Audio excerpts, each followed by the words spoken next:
pensieri volano nell'aria.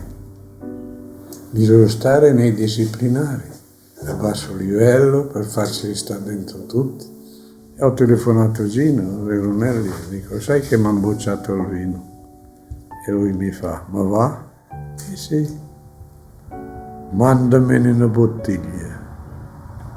Dopo 2 ore mi fa il fax, mi fa: le telefonate mi entrano dall'orecchio destro e mi escono da quello sinistro, mandami la documentazione. Io gli ho mandato un paio di bottiglie, il certificato di non idoneità, e lui cosa ha fatto? Ha bisticciato con tutti i suoi collaboratori e ci ha dato il sole. È stato l'ultimo sole di Gino. E poi mi ha scritto: ti voglio a Roma, al Parco dei Principi, a presentare il tuo sole. Io ho detto al figlio: portami a Roma. Siamo partiti alle 4.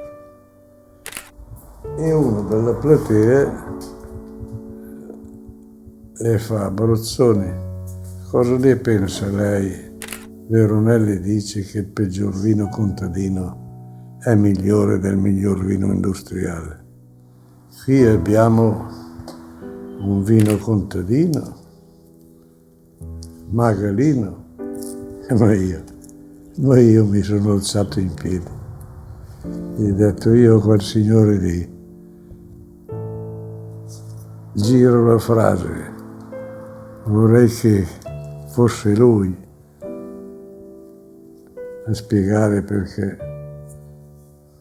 E Brozzoni replica: eri un mago incontestatore come Veronelli.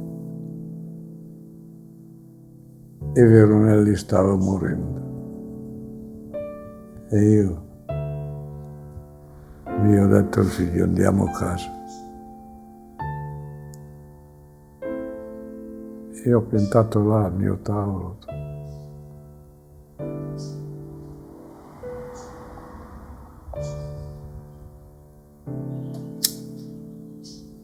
Un uomo che non sa far battaglie non è degno di libertà. Il vino è una spremuta d'uva, il vino è una cosa seria, ha fatto parlare i poeti, passione, amore, insomma tutte cose dimenticate.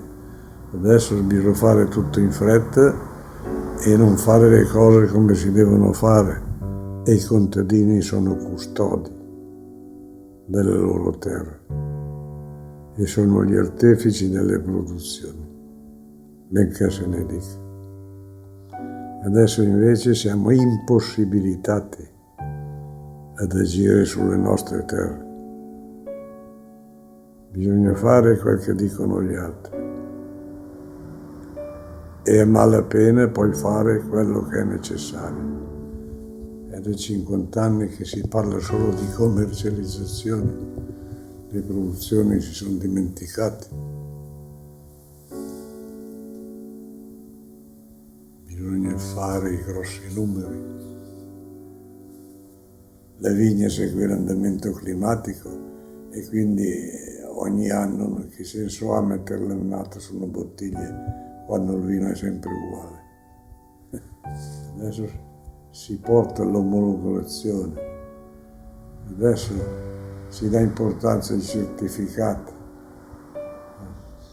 Non è la carta che fa il vino lo fa la terra. E il vino è una cosa seria. I suoi vini rimangono sempre con un po' di carbonica. Eh? I suoi vini rimangono sempre con un po' di carbonica, no? Quel pizzicorio, un po' di mordace. Perché molto spesso le fa fare... Ma adesso danno tutti i sensi il vino, tutti i sensi danno, meno quello dell'uva. Ma la mia vita è stata difficile. Io non mi sono mai stufato, vado avanti ancora, non riesco più a arrampicarmi come vorrei, però mi nascondo in cantina e faccio sempre qualcosa. Tanto che faccio niente, faccio sempre qualcosa. Il lavoro è vita. I vini naturali, non composti, sanno invecchiare. se sono composti non sanno invecchiare.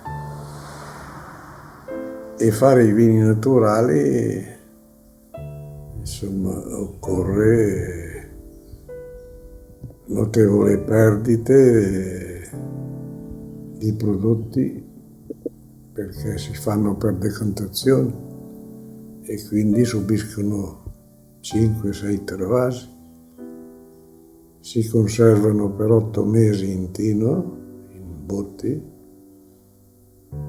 non grandi, da 10-20 ettolitri. Il vino non può prendere il sapore del legno, della botte nuova. La botte deve essere collaudata, se no dà il gusto di legno, che adesso se ne faccia una virtù. Ma prima era considerato un difetto. Il vino lo fa la terra e i sali della terra, cioè dei luoghi di produzione che hanno una geologia particolare, un'altitudine insomma difficile da lavorare, il luogo d'ambiente, sono tutti fattori dimenticati del sistema che a tutti i costi vuol portare avanti ad un binario solo. Io non ho nulla di contro l'industria, è giusto che ci sia, però bisogna differenziarle queste cose se si vuole dare importanza al patrimonio vitivinicolo, che trignerebbe anche l'industria. Il turismo è l'Italia, non è Dubai, è l'Italia. Queste sarebbero cose da tenere in considerazione. L'Italia ha tutto, l'enogastronomia, l'arte, tutto. Sono cose da conservare. Adesso ci vuole l'innovazione. Andate avanti, andate sulla Luna, andate su Marte, è giusto che la scienza, insomma, faccia il suo corso, ma la scienza deve imparare a rispettare la natura, perché la natura si sta vendicando per le malefatte dell'uomo. Adesso le viti durano 20 anni. Perché durano 20 anni? Perché non c'è più l'uomo, non si pulisce più la corona della vita. Si entrano con delle macchine, dei trattori e si abbandonano queste colline vocate per permettere la meccanizzazione.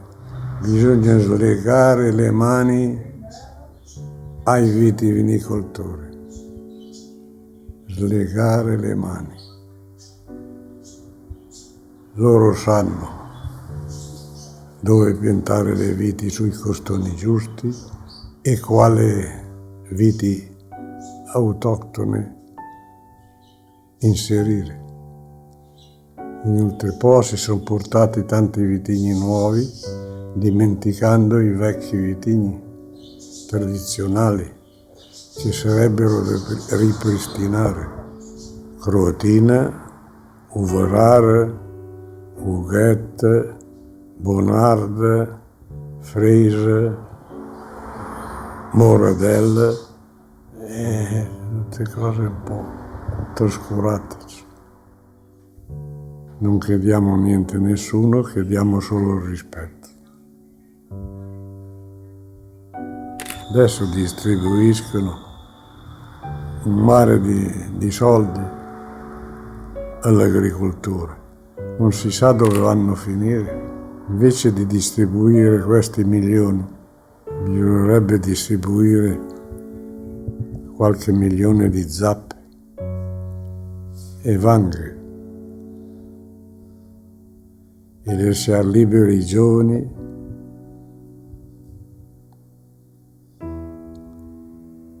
che credono, hanno imparato dai suoi avi cosa facevano, come si coltivava e soprattutto avere la soddisfazione di remunerare i costi di produzione. E io fumo. Di vino ne puoi bere finché vuoi, l'importante è che non ti arrivi al cervello. E Veronelli diceva: la vita è troppo breve per bere vini cattivi. Il tempo trascorreva, adesso corre e non hai più quei riferimenti, quegli uomini che hai perso per strada. Adesso speriamo nelle donne, perché gli uomini hanno fallito.